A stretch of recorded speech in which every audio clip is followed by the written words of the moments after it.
மக்களே வணக்கம். நான் உங்கள் ஆரூரன். எல்லாம் சந்தோஷமாக இருக்கீங்களா? நானும் சந்தோஷமாக தான் இருக்கேன். நம்ம சேனலில் பார்த்தீங்கன்னா கடந்த ஒரு மாதமாக நம்ம எந்த ஒரு பதிவும் நம்ம போடலை. ஏன்னு பார்த்தீங்கன்னா என்னுடைய இயலாமை தான் அதுக்கு காரணம். எல்லோரும் நம்ம மன்னிக்கணும். இப்போ பார்த்தீங்கன்னா நம்ம பண்ணையில் வந்து ஆல்ரெடி 2 கன்றுக்குட்டி 4 ஆட்டுக்குட்டி வளர்த்துட்டு இருந்தோம். அதெல்லாம் இப்போ ஓரளவுக்கு வாங்கி 6 மாதம் ஆகிடுச்சு. ஓரளவுக்கு க்ரோத் ஆகிருக்கு. ஆனால் வந்து இந்த கோடை காலத்தில் அதுக்கு சரியான தீவனம் பசுந்தீவனம் இல்லை. அதனால் அது வளர்ச்சி ரொம்ப கம்மியாக இருக்குது. அதனால் நம்ம ஒரு 50 சென்ட் நிலத்தை வந்து ஆடுகளுக்கு மாடுகளுக்கு தேவையான பசுந்தீவனம் அப்புறம் உலர் தீவனம் இது ரெடி பண்ணலான்னு சொல்லிட்டு நம்ம வந்து நிலத்தை உழுது வச்சுருக்கோம்.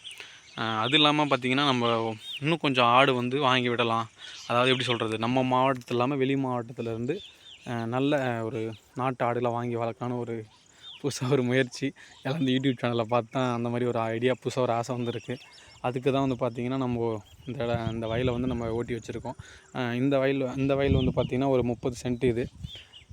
அவர் தான் நம்ம நாய்க்கு பார்த்துங்க அவர் தான் நம்ம ஃப்ரெண்டு நாய்க்கு. இந்த வயல் பார்த்திங்கன்னா ஒரு 20 சென்ட்டு, மொத்தமாக 50 சென்ட். இது ஒரு 30 சென்ட்டு, அந்த வயல் ஒரு 20 சென்ட், மொத்தமாக 50 சென்ட்டில் வந்து நம்ம 30 சென்ட்டில் வந்து ஆடுகளுக்கு தேவையான உலர் தீவனமும், அந்த 20 சென்ட்டில் வந்து பார்த்திங்கன்னா நம்ம பசுந்தீவனமும் போடலான்னு இருக்கோம். ஏன்னு பார்த்தீங்கன்னா நம்ம கொஞ்சமாக தான் ஆடு மாடு வச்சுருக்கோம். அதில் பார்த்திங்கன்னா மாடு இல்லை, கன்றுக்குட்டி. அதாவது திட்டமான ஒரு வயசே ஆகலை. ஒரு 2 கன்றுக்குட்டியும் ஒரு 6 மாதத்தில் ஒரு 4 ஆட்டுக்குட்டி தான் வச்சுருக்கோம். அதனால் நமக்கு இந்த ஒரு 50 சென்ட்டில் தான் அதுக்கு நம்ம தீவனம் ரெடி பண்ணுறோம்.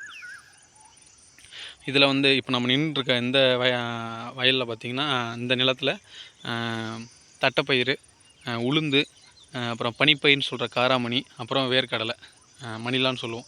இந்த 3 வந்து இதில் போட்டு அதை காய் வர பக்குவத்தில் அதை பிடுங்கி நம்ம காய வச்சு உலர் தீவனமாக இப்போ வைக்கோல் போர் போடுவோம்ல, அந்த மாதிரி கொடி போர் போடலான்னு இதில் வந்து பிளான் பண்ணியிருக்கோம். அந்த 20 சென்ட்டில் வந்து பார்த்திங்கன்னா பசுந்தீவனம் ஆடுகளுக்கு தேவை. மெயினாக வந்து நம்ம ஆடு வளர்க்கணும் அந்த பிளான் தான். ஆட்டுக்காக பார்த்திங்கன்னா குட்டை நேப்பியர், ஜிஞ்சுவா, வேலி மசால், அகத்தி, சவுண்டல், அப்புறம் கிளைரிசிடியா. அது மட்டும் இல்லாமல் இன்னும் ஏதாவது கிடைச்சா பசுந்தீவனம் நமக்கு கரணையாவோ இல்லை விதையாவோ கிடைச்சா அதை வாங்கி நம்ம போடலான்னு பிளான் பண்ணி வச்சுருக்கோம்.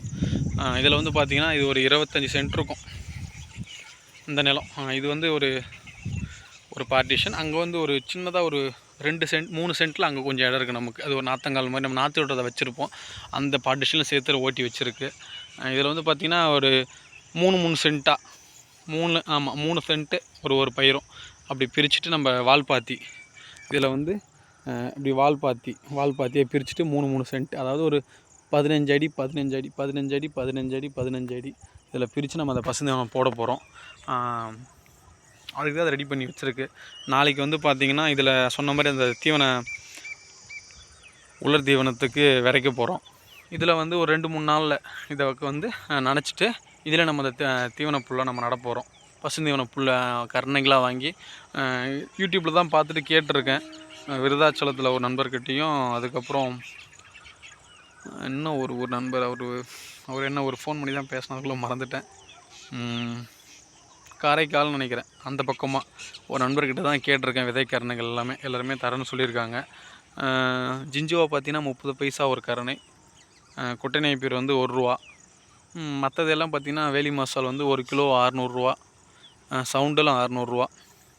அதுக்கப்புறம் மல்பெரி வந்து ஒரு ஸ்டெம், அதாவது ஒரு சாப்ளிங், அதாவது நாற்று, அது வந்து 3 ரூபாயிலேருந்து 3 ரூபா 50 பைசா வரைக்கும் இருக்கான். அந்த மாதிரி அந்த ரேஞ்சில் இருக்குது. அது இல்லாமல் அகத்தி வந்து அதுவும் 600 ரூபா கிலோ.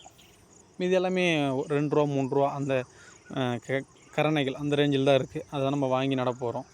எல்லாமே கேட்டிருக்கேன். நாளைக்கு ஆர்டர் போட்டோம்னா ஒரு 2லேருந்து 3 நாளுக்குள்ளே நமக்கு வந்துடும். நம்ம ஒரு 3 நாளில் இதில் நடவு செஞ்சிடலாம். அது இல்லாமல் பார்த்திங்கன்னா நம்ம ஒரு 10 நாளைக்கு முன்னே நம்ம 55 நெல் நட்டு இருந்தோம். சாப்பாட்டுக்காக நெல் நட்டு இருந்தோம். என்னுடைய பழைய வீடியோ ஷார்ட்ஸ் பார்த்திங்கன்னா அதில் தெரிஞ்சிருக்கேன். ஷார்ட்ஸில் நான் போட்டிருப்பேன். அந்த நெல் பற்றி நம்ம அறுவடை பண்ணிட்டோம். மழையால் என்னை விட சரியாக அந்த நேரம் வீடியோ எடுத்து போட முடியல. ரொம்ப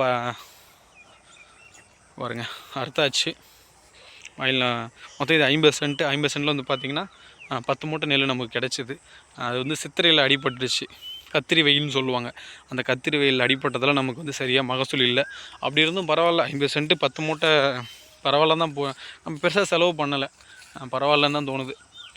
ஆனால் எல்லோரும் பார்த்துட்டு கம்மி, ரொம்ப கம்மி, இது 50 சென்ட்டுக்கு மினிமம் ஒரு 15 மூட்டையாவது வந்திருக்கணும்னு சொன்னாங்க. ஆனால் நம்ம பண்ணுற விவசாயத்துக்கு நமக்கு பரவாயில்ல, அதே கொஞ்சம் மன திருப்தியாக இருந்தது. அந்த நெல் எடுத்துகிட்டு போயிட்டு பக்கத்தில் மில்லில் தான் நம்ம குத்துறதுக்கு போட்டிருக்கோம். ரைஸ் மில்லில் தான் போட்டு வந்திருக்கு. அதாவது வந்து பார்த்திங்கன்னா அவங்க நெல்லை வந்து குத்தி கொடுத்தாங்கன்னா தவிடு வந்து எடுத்துக்கிட்டால் 350 ரூபாய், தவிடு இல்லாமல் நம்ம வாங்கிட்டு வரோம்னா 250 ரூபா. அதாவது தவிடு அவங்க எடுத்துட்டாங்கன்னா ஒரு மூட்டைக்கு 250 ரூபா, தவிடு வந்து நம்ம எடுத்துகிட்டு வந்துட்டோம்னா ஒரு மூட்டைக்கு 350 ரூபான்னு ரேஞ்சில் சொல்லி 10 மூட்டை நம்ம போட்டு வந்திருக்கோம்.